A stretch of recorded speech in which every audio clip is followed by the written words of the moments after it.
CHAPTER XLIV of History of the World War by Francis March and Richard Beamish. This recording is in the public domain. CHAPTER XLIV. Belgium's Gallant Effort. For more than 4 years Belgium suffered under the iron heel of the German invaders.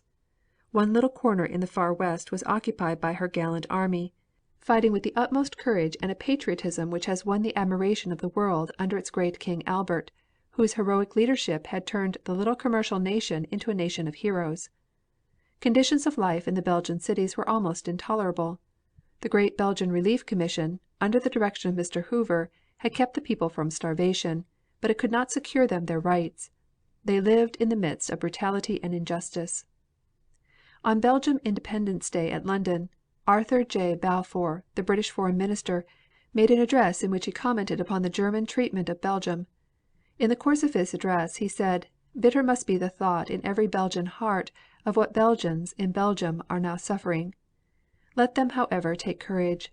Let their spirits rise in a mood of profound cheerfulness, for these dark days are not going to last forever, and when they come to a conclusion, when again peace dawns upon this much tormented and cruelly tried world, when Belgium is again free and prosperous, then Belgians, whether they have spent these unhappy years in exile or, an even harder fate, have spent them in their own country, they will be able to look back upon this time of cruel and unexampled trial, and they will say to themselves, to their children and to their descendants, that Belgium, though her existence as a political entity is less than a century, has within that period shown an example of courage, constancy and virtue to mankind, for which all the world should be grateful." The English Foreign Minister was perhaps not prophesying. He knew some of what was coming. The great offensive, which was to free Belgium of her German oppressor, was already under way. The first move, however, was not upon land, but upon the sea.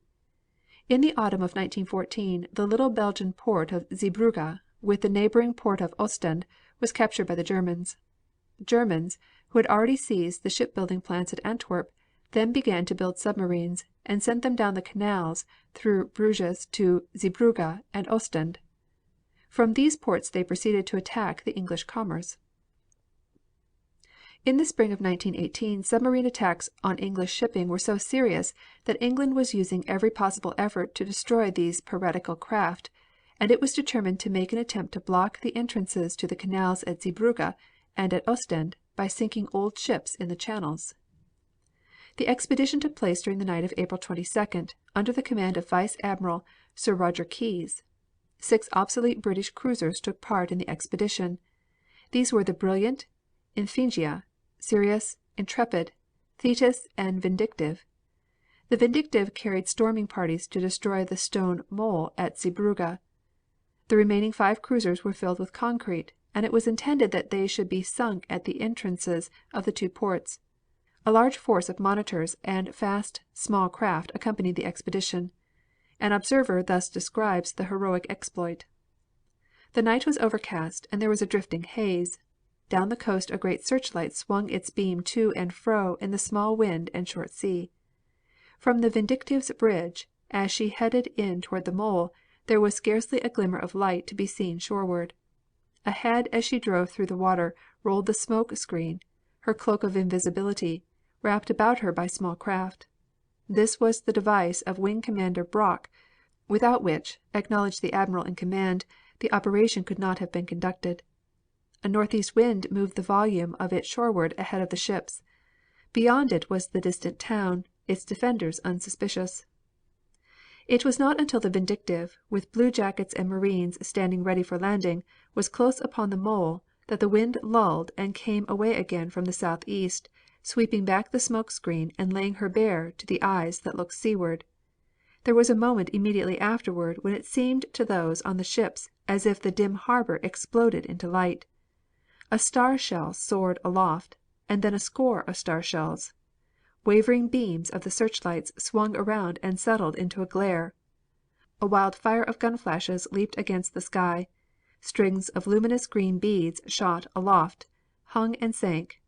The darkness of the night was supplemented by a nightmare daylight of battle-fired guns and machine guns along the mole. The batteries ashore woke to life.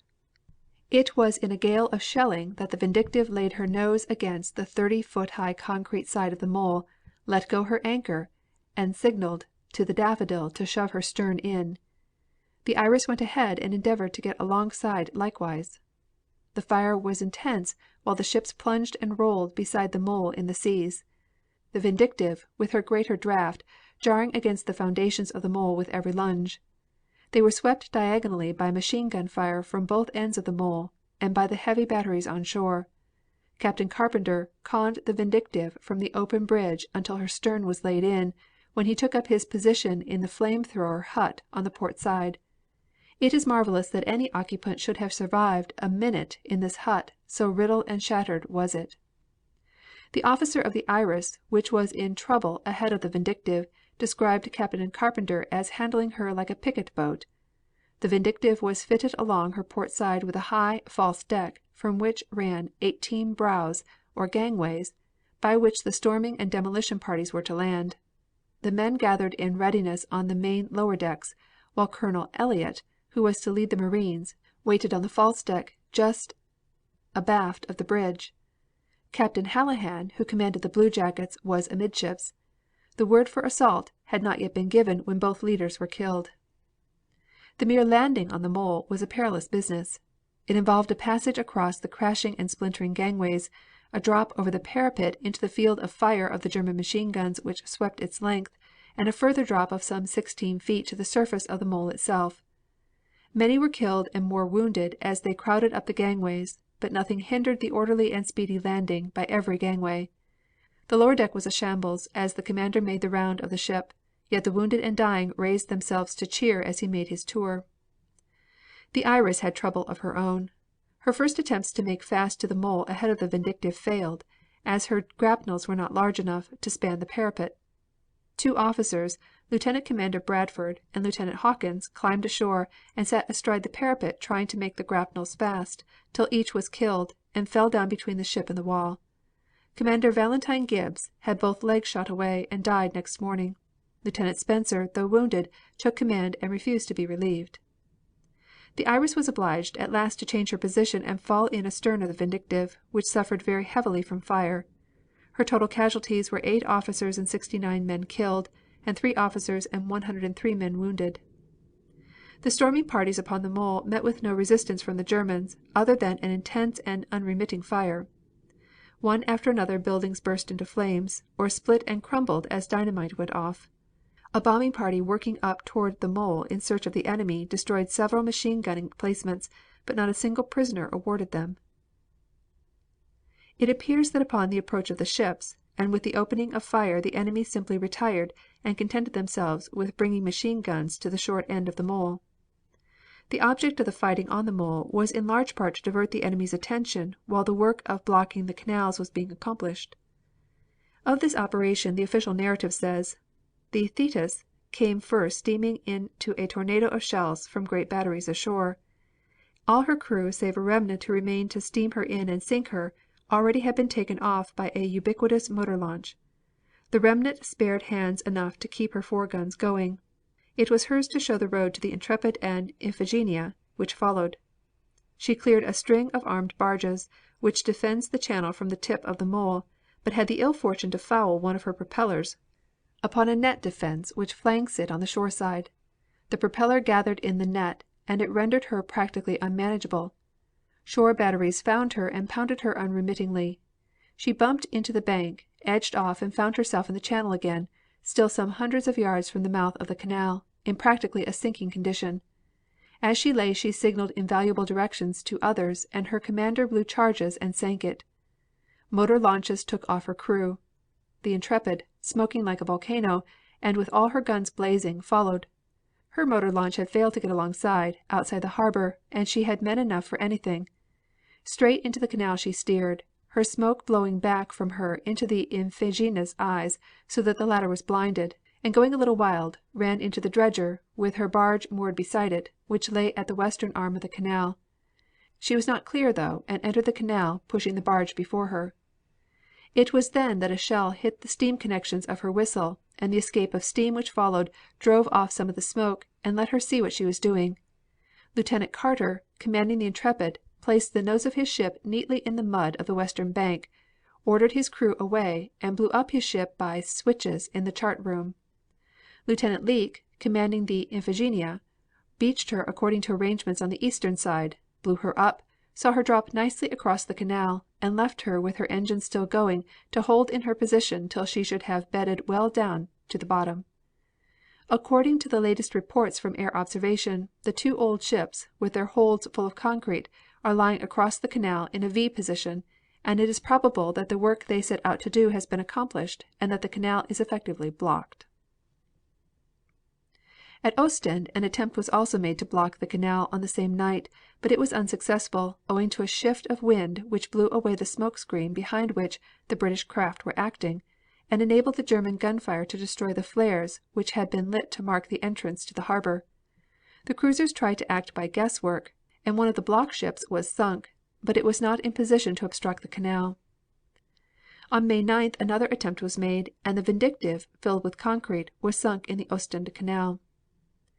This daring exploit of the English fleet, though it had destroyed the value of Zeebrugge and Ostend as submarine bases, had left the Germans in possession. In September, however, General Foch determined that the time had come to throw his armies against the German forces in the distracted little country. He planned two widely separated thrusts. On the south he sent Pershing against the Germans between the Argonne and the Meuse. They made rapid progress, capturing Montfaucon, Varennes, and driving on till they had destroyed the German control of the Paris-Chalons-Verdun railroad. This was a serious blow to the Germans, for a further push northward would cut the vital lateral railway connecting the German army in Belgium and France with those in Alsace-Lorraine. Ludendorff hastened reserves to this front, and the American operation was slowed down. Meanwhile, at the other end of the line, the Belgians, with General Plumer's Second British Army, suddenly attacked on a front which extended all the way from the canal at Dixmude to the Lys, swept the Germans out of all the famous fighting ground of the Ypres salient, pushed across the Passchendaele ridge, and down to the Flanders plain below. The situation of the Germans in the Lille regions of the south and also along the Belgian coast became at once dangerous. Once more Ludendorff was compelled to send reserves, and this thrust began to slow up, but it was not checked permanently, and the Belgian armies were to move on. While this advance was being conducted the British fleet were bombarding the coastal defenses. The Belgian army, fighting with the utmost spirit under command of King Albert, made a penetration of 5 miles and captured 4,000 prisoners and an immense amount of supplies. On September 30th they captured the city of Roulers. For 10 days there was a consolidation of position by the Allies, but on October 14th they made a furious attack in the general direction of the Ghent and Courtrai. Thousands of prisoners and several complete batteries of guns were captured. In this attack British, Belgian and French troops took part, and the troops of the three nations went over the top without preliminary bombardment, taking the enemy by surprise. On October 15th the news from Flanders showed that the victory was growing in extent. The Allied armies were advancing on a front of about 25 miles, and in some places had penetrated the enemy's positions 6 or 7 miles. The Belgians had captured 7,000 prisoners, and the British and French about 4,000. In French Flanders the British advanced to a point about 3 miles west of Lille. The battle was carried on in a heavy rain which turned the battlefields into seas of mud. While this hampered the Allied troops, it hindered even more the Germans in trying to move away their material through the mired ground of the Flanders lowland. On the next day dispatches indicated that a retreat on a tremendous scale in northern Belgium was under way. The Germans were retreating so fast that the Allies lost touch with the enemy. The gallant little Belgian army, assisted by crack British and French troops, had driven the despoilers of its country from a large section which the Germans had occupied since the early days of the war, and had gained positions of such importance as to make it probable that the Germans would have to abandon the entire coast of Belgium. Moreover, on the south, in the city of Lille, with the great mining and manufacturing districts around it, was being left a salient which was growing deeper every hour, and which the enemy could not hope to hold. At certain points the resistance of the Germans was extraordinarily fierce. This was especially true in the region of Thouret. The battle here was from street to street and from house to house. the Germans had placed machine guns in the windows of houses and cellars and fired murderous streams of bullets into the advancing Belgians, but were unable to stop them. The Belgians fought with a dogged determination such as only troops fighting to regain their outraged country could display. Nothing could stop them. At other points, especially in the northern part of the battle area, the Germans surrendered freely. Many civilians were rescued from the towns and districts captured, and little processions of these were straggling rearward out of range of the guns and out of the way of the fighting troops. At times liberated Belgian women could see their sons, brothers or husbands going forward into battle. On October 17th the German retreat in Flanders became a rout. The enemy were fleeing rapidly on their entire front. The British entered Lille. The Germans fled from Ostend, and British naval forces were landed there. The Belgian infantry were sweeping up the coast, and Belgian patrols entered Bruges. In the afternoon of that day King Albert of Belgium and Queen Elizabeth entered Ostend. The splendid fighting of the Belgian troops and their magnificent victory was now attracting universal attention. It was one of the revelations of the war. They were bearing the giant's share of the work of the Allied armies in their own country, and had already liberated territory which more than doubled the area of that part of Belgium which had been in their possession. With the Belgian coast cleared of invaders, it became open to British transports which would afford relief to the whole Allied armies from the resultant decrease in the congestion of the Channel ports. On October 19th the progress continued. Zeebrugge was occupied by the Allies, the last Belgian port remaining in German hands. The Belgian advance continued along the whole line. King Albert entered Bruges. Day after day the advance continued. The reception of the King and Queen of Belgium in the recovered towns was something to remember. In Bruges they rode in amid the tumultuous cheering of the frenzied population. On the central square they were received by the burgomaster with an escort of a solitary gendarme, who had refused to give up his uniform and old fashioned rifle to the enemy, though fined and imprisoned he had kept their hiding place secret. As he stood there alone with fixed bayonet, the King and Queen shook him by the hand and congratulated him. Greatly moved, he stammered, "It is too great an honor, too great an honor." And with all this happiness came the happiness arising from the return of the soldiers to the homes from which they had been absent so long, the reunions of husband and wife, of parents and children. Belgium was now to reap the reward for her heroism. Chapter 45